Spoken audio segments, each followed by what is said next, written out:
మీరు ఈరోజు ఒక ప్రొడ్యూసర్ గారి హస్బెండ్గా బెటర్ హాఫ్గా వచ్చారా, లేదా ఒక తండ్రి బాధ్యతలో వచ్చారా, లేదా ఒక యాంకర్గా నాతో మాట్లాడడానికి వచ్చారా?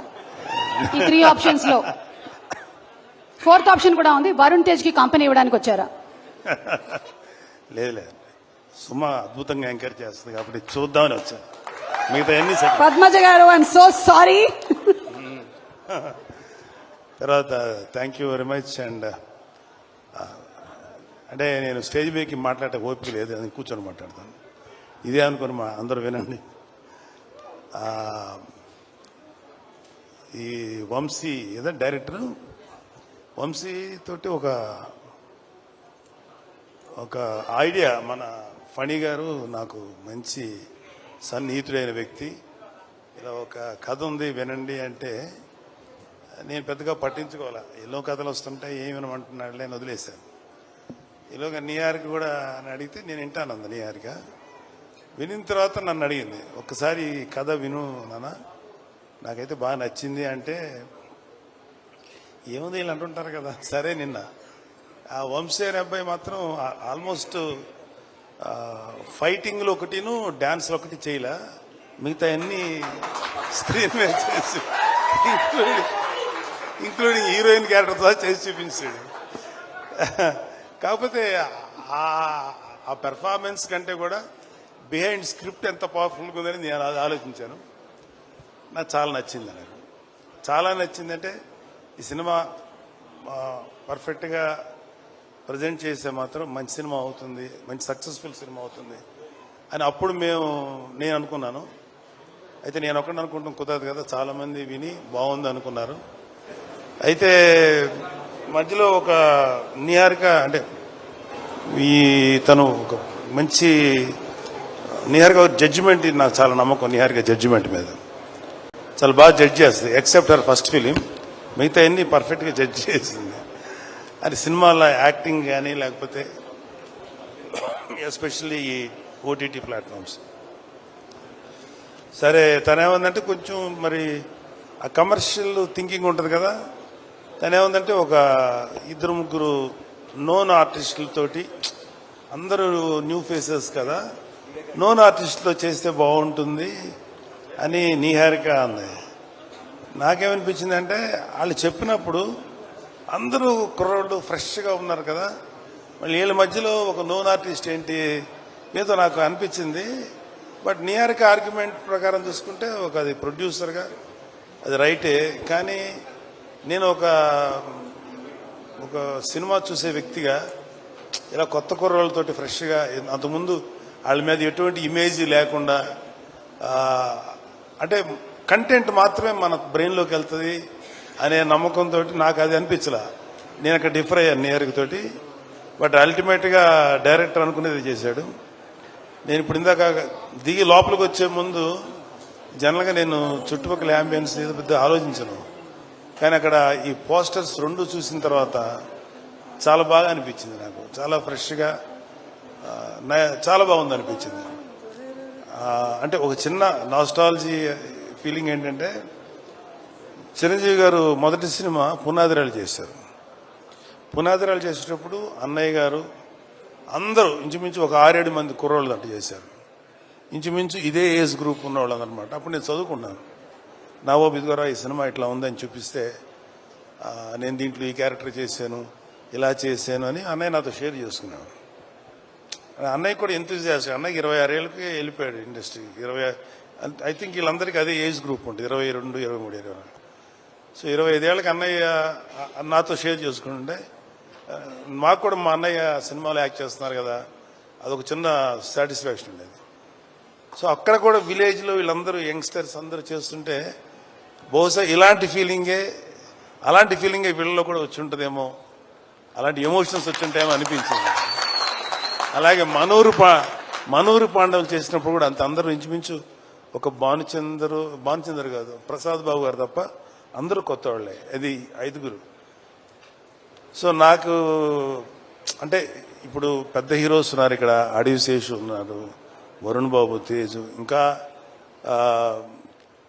చిరంజీవి గారు, పవన్ కళ్యాణ్ గారు,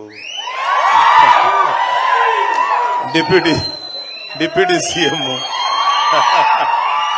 ఇవన్నీ కాకుండా ఇంకా వెంకటేష్ గారు, నాగార్జున గారు, ఎన్టీఆర్, నేమ్ ఎనీవన్, అల్లు అర్జున్, లేకపోతే ఇంకా చరణ్ బాబు, ఇంతమంది ఆర్టిస్టులు వీళ్ళందరూ సినిమాలు చూసేటప్పుడు ఏమవుతుందంటే వాళ్ళకు ఒక ఆరా ఉంటుంది, ఏదో జరిగిపోతుంది, ఏదో చేస్తారు అనే ఎక్స్పెక్టేషన్తో వెళ్తారు.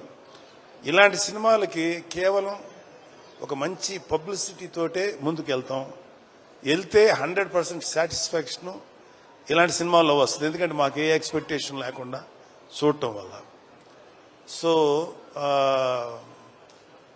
నాకు ఈ మధ్యకాలంలో శేఖర్ కమ్ములు గారి, ఈ మధ్యకాలం కదా చాలా కాలం అయింది, శేఖర్ కమ్ములు గారి సినిమా ఒకటి వచ్చింది, హ్యాపీ డేస్. ఎస్, ఆ తర్వాత అంటే ఎక్కడైతే యంగ్స్టర్స్ ఉంటారో అక్కడ ఏంటంటే నాకు అనిపించేది వాళ్ళలో ఎనర్జీ ఉంటుంది, ఒక తెలియని ఎనర్జీ ఉంటుంది.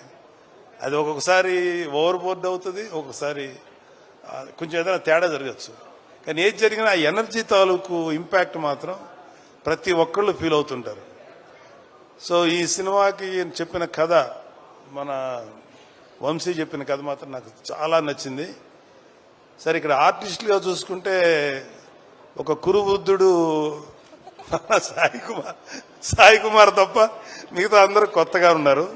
కానీ ప్రతి కుర్రోడి వెనకాల అవి కేవలం స్టిల్స్ లా లేవు.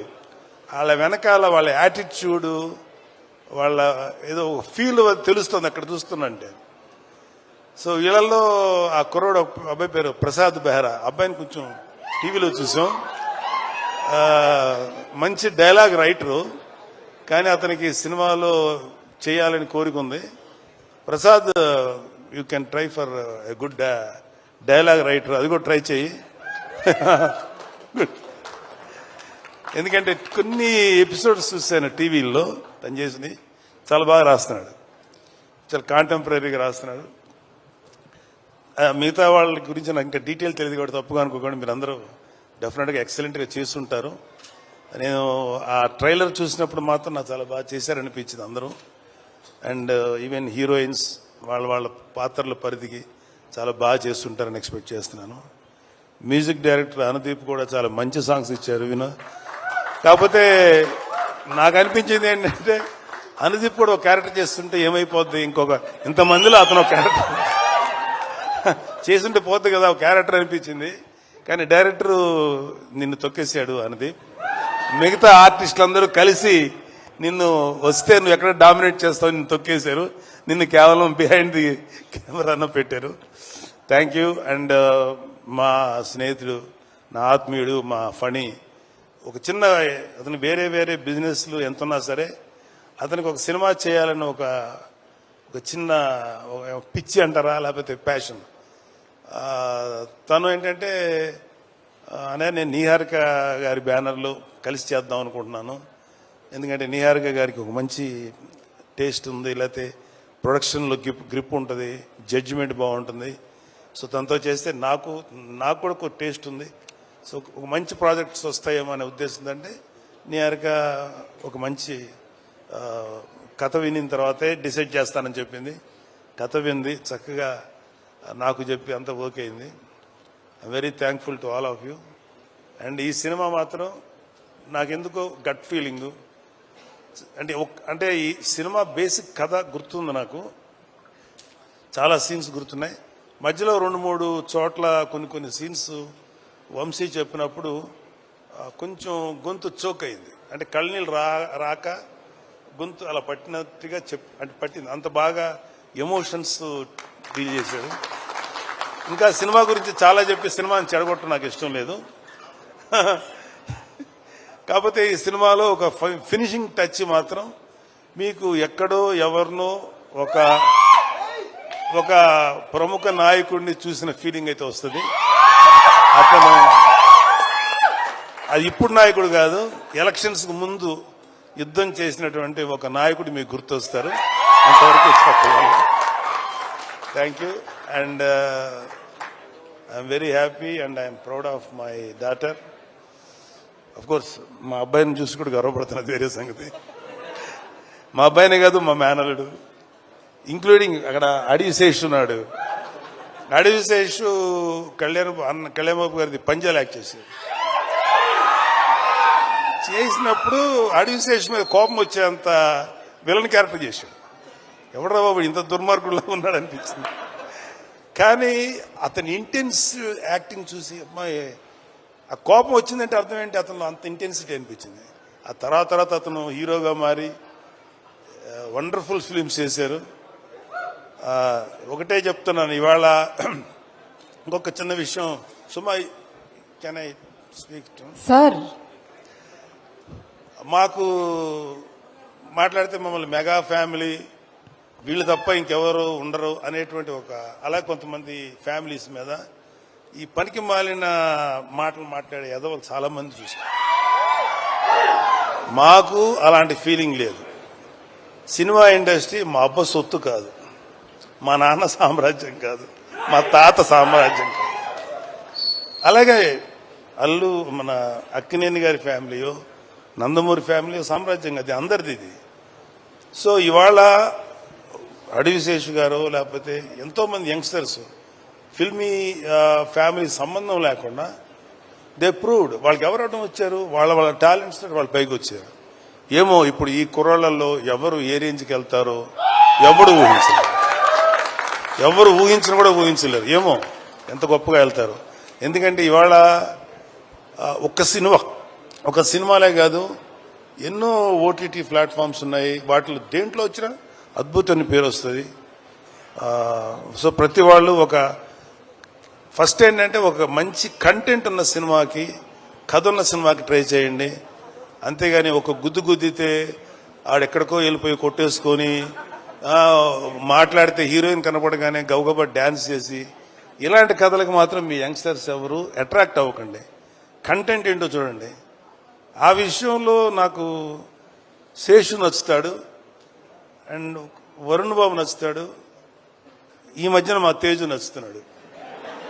విరూపాక్ష చేశాడు కాబట్టి చెప్తున్నాడు. అంటే అంతకుముందు మా తేజు కొంచెం కమర్షియల్గా వెళ్ళాడు, తర్వాత విరూపాక్ష నుంచి తన ట్రెండ్ మార్చేసుకున్నాడు. విరూపాక్ష అండ్ ఇంకొకటి ఏదో రిపబ్లిక్ ఇలాంటి చేశాడు. సో ఒక వరుణ్కి నాకు ఒకసారి డిస్కషన్ వచ్చింది, ఎందుకురా నువ్వు కొంచెం కష్టమైన క్యారెక్టర్లు సెలెక్ట్ చేసుకుంటావు, చాలా కమర్షియల్ సినిమాలు చేయొచ్చు కదా అంటే, అన్నా ఒక 100 సినిమాలు రిలీజ్ అనుకున్నానా, అందులో ఒక 10 సినిమాలు కొంచెం డిఫికల్ట్గా అంటే కొత్తదనంగా ఉంటాయి. వాటిల్లో కనీసం ఒక 5 సినిమాలన్నా ఆడటానికి అవకాశం ఉంటుంది. 90 సినిమాలు రెగ్యులర్ కమర్షియల్ సినిమాలు ఉంటాయి. ఈ 90 సినిమాల్లో ఒక 10-15 ఆడతాయి. మరి ఎక్కువ ఆడుతున్నాయి కదా అన్న, కానీ రేషియో చూసుకున్నాను 90లో 10 ఆడతాయి, ఇక్కడ 10లో 5 ఆడతాయి. కాబట్టి ఎప్పుడు కూడా ఒక కొత్తదనం కోసం వెళ్తేనే యాక్సెప్ట్ చేస్తానని చెప్పి, అది నాకు చిన్నవాడైనా వాడిచ్చిన రియలైజేషన్. అలాగే నిహారిక అంటే కొంచెం సెల్ఫీ వేసుకోవాలి కదా నా పిల్లల గురించి, తప్పదు. ఎవరు సెల్ఫ్ వాళ్ళు వేసుకున్నారు, ఇక్కడ మన డబ్బా మనమే కొట్టుకోవాలి కదా. ఏదో గుర్తు రావక్కర్లేదు, నేను సీరియస్గా అంటున్నా. Niharika my sweetest kid. ఎంత స్వీటెస్ట్ అంటే ఇలాంటి చిన్న పిల్లప్పుడు ఒక 3 ఏళ్ళు ఆ టైం ఉన్నప్పుడు ఇంకా స్టార్ట్ అవుతుంది కదా, 4 ఏళ్ల తర్వాత 5 ఏళ్ల తర్వాత అమ్మ ఇండిపెండెంట్గా పడుకోండి అంటే ఆ బెడ్రూమ్లోకి వెళ్ళి పడుకునేది. వాళ్ళమ్మ వంటింటికి వెళ్ళాక సైలెంట్గా వచ్చింది, నేను ఇక్కడే పడుకుంటాననేది. సరే అమ్మ, మరి మీ అమ్మ తన్నేసి బయటకు పంపుతుంది కదా, అమ్మ చూడకుండా దాచిపెట్టేది. అప్పుడు నా షర్ట్ తీస్తే షర్ట్ లోపల దాక్కునేది. అప్పుడు ఇంత ఉండేది కదా, ఇంతే ఉండేది. దాక్కొని పడుకొని పద్మ వచ్చేది, ఎక్కడుందని దాని తెలుసు, పడుకుంది. పద్మ లేదు, పద్మ ఇక్కడ అని చెప్పాడు. ఇలాగేదో సో ఒకటే చెప్తున్నాను. ఇప్పుడు ఇందాక ఒక పాప ఎవరో ఎమోషనల్ అయ్యింది. ఇవాళ మన కళ్ళ ముందు ఆడపిల్లలు ఎంత గ్రోత్ చూపిస్తారు, ఎంత గొప్పగా ఎదుగుతారనేది మన సుమ. నాకు తెలిసినంత వరకు సుమ కామెడీగా మాట్లాడుతుంది, సరదాగా ఉంటుంది. కాబట్టి నేను ఎప్పుడు సుమాని కామెడీగా తీసుకోను. ఎందుకంటే నాకు తెలిసి ఈ రోజు కాకపోయినా ఇంకొక 1 year తర్వాత 2 years తర్వాత అయినా డెఫినెట్గా సుమ ఒక legendary anchor, legendary host. Suma చాలా గ్లామరస్గా స్టైలిష్గా ఉండదు. సుమ ఎక్కువ ఏమన్నా, కానీ సుమ స్టేజ్ ఎక్కిందంటే దుమ్ము దులిపేస్తుంది. నేను చూస్తే సుమ ఉందా పర్లేదు కొంచెంసేపు మనకి టైం పాస్ అవుతుంది అని అలా ఉంది సుమ. జబర్దస్త్ వాళ్ళ అదృష్టం ఏంటంటే అప్పటికి జబర్దస్త్ వాళ్ళు రాకముందు సుమ ఇండస్ట్రీకి వచ్చింది. సుమ జబర్దస్త్కి రాకుండా చాలా మందిని కాపాడింది. అంత గొప్ప అంటే ఆడవాళ్ళలో అంత కామెడీ ఉంటుంది అనేది నాకు కూడా అందలేదు. సుమన్ చూసిన తర్వాత అమ్మ తక్కువ వాళ్ళు కాదురా బాబు. అలాగా ఆడపిల్లలందరూ కూడా జస్ట్ బ్రేక్ యువర్ చైన్స్. ఎవడు కూడా మిమ్మల్ని ఆపడానికి ట్రై చేస్తే మాత్రం మీరు ఆకండి. Prove yourself. The world is yours. ఈ ప్రపంచం మగవాళ్ళది ఒక్కడిదే కాదు, ఆడపిల్లలది కూడా, మీది కూడా. అలాగే ఆడపిల్లలు కూడా ఒకటి గుర్తుపెట్టుకోవాల్సింది ఏంటంటే లిమిటెడ్ థింకింగ్లో ఉండకండి.